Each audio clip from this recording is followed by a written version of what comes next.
Bref, un matin je me suis levé et j'ai su que quelque chose clochait. Enfin, j'étais pas sûr. Enfin, je voyais des trucs chelous, j'entendais des trucs chelous.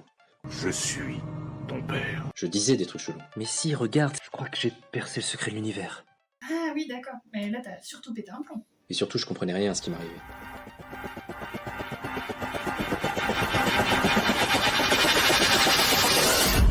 Alors j'ai fait ce que tout le monde fait dans ces cas-là.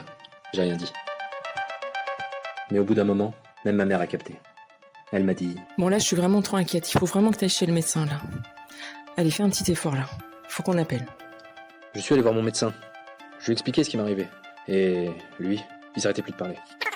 Symptômes, des troubles psychiques, un parcours de soins, de rétablir, pris en charge au C2RB, il y a des pépites. J'ai dit oui, en vrai, j'ai rien compris.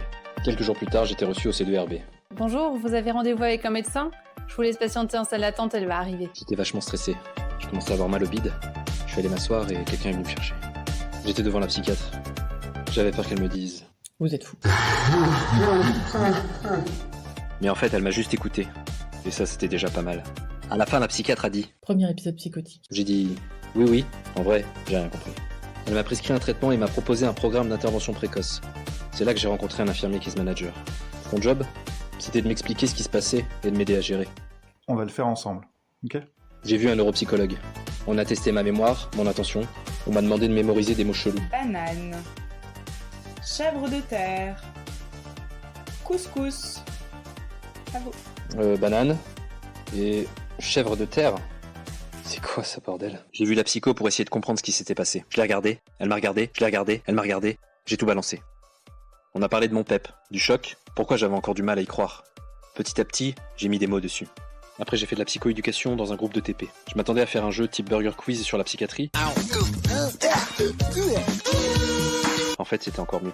On parlait des symptômes, et pour une fois, j'avais pas l'impression d'être tout seul. J'ai fait de la remédiation cognitive. Des exercices pour réentraîner mon cerveau. C'était comme à la salle de sport, mais pour ma tête. Quand on m'a annoncé mon PEP, j'ai eu l'impression que toute ma vie s'arrêtait. Puis j'ai rencontré quelqu'un qui était passé par là, la père aidante. Elle a vécu ce que j'ai vécu. Elle me comprend. Elle travaille, fait du yoga, mange des légumes. Elle a l'air heureuse. Au début, c'était un choc, et on peut très bien s'en sortir et se rétablir et d'avoir une vie satisfaisante pour soi. Ça faisait du bien de l'entendre. Et j'avais envie d'y croire. Je voulais reprendre une vie normale, mais je savais pas comment. Heureusement, j'ai rencontré une assistante sociale. On va voir ce qui est possible de faire dans votre situation. Elle m'a expliqué, guidé dans les démarches. Elle m'a aidé à pas gérer ça tout seul. Et je me suis senti plus léger. Au début, j'étais dans le feu et je savais pas comment ça allait évoluer. Après, j'ai mieux dormi. J'ai retrouvé mes esprits, j'ai retrouvé mon humour, et j'ai retrouvé mes potes. Maintenant, je vais mieux. J'ai appris à repérer les signes d'alerte. J'ai compris l'intérêt du traitement. J'ai compris que demander de l'aide, c'était pas être faible. J'ai un suivi, et je vis normalement. Bref, j'ai fait un PEP, et ça va.